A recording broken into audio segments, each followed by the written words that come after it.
रामकरण यादव महाव्यवस्थापक मध्य रेल्वे यांनी 27 जुलै 2024 रोजी सोलापूर विभागातील सोलापूर टिकेकरवाडी आणि दुधनी रेल्वे स्थानकांची व्यापक पाहणी केली। टिकेकरवाडी रेल्वे स्थानकावर प्रस्तावित होत असलेल्या कोचिंग मेगा टर्मिनल जागेची पाहणी केली। त्याविषयी संबंधित इंजिनिअरिंग विभागाकडून सखोल माहिती घेतली। दुधनी रेल्वे स्थानकावर अमृत स्टेशन योजनेअंतर्गत स्टेशन डेव्हलपमेंट, स्टेशनची स्वच्छता, प्रवासी सुरक्षा, FOB आणि पूर्ण परिक्षेत्राची पाहणी केली। त्याविषयी अधिक माहिती मुख्य प्रकल्प व्यवस्थापकांकडून घेण्यात आली। सोलापूर रेल्वे स्थानकावर पे अँड यूज शौचालयाची पाहणी केली आणि रेल्वे स्थानकावरील स्वच्छतेची पाहणी केली। श्री रामकरण यादव यांनी एकंदरीत आपल्या निरीक्षण दौऱ्यात स्टेशन डेव्हलपमेंट, प्रवासी सुविधा आणि सेवेचा दर्जा यावर विशेष भर दिला असून अमृत स्टेशन योजनेअंतर्गत स्टेशन डेव्हलपमेंट, स्टेशनची स्वच्छता, FOB आणि स्टेशन सर्क्युलेटिंग क्षेत्रात समाविष्ट होणाऱ्या इतर प्रवासी सेवांवर अधिक भर देण्याच्या सूचना अधिकाऱ्यांना दिल्या। यावेळी सोलापूर रेल्वे विभागाचे व्यवस्थापक नीरज कुमार दोहरे, अप्पर रेल्वे विभागीय व्यवस्थापक अंशुमाली कुमार,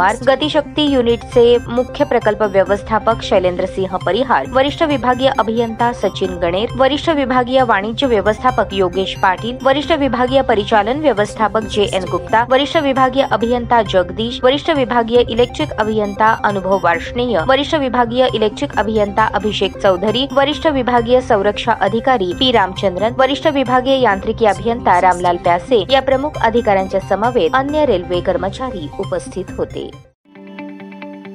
ताज्या बातम्या पाहण्यासाठी प्राईम महाराष्ट्र न्यूज चॅनलला सबस्क्राईब करा।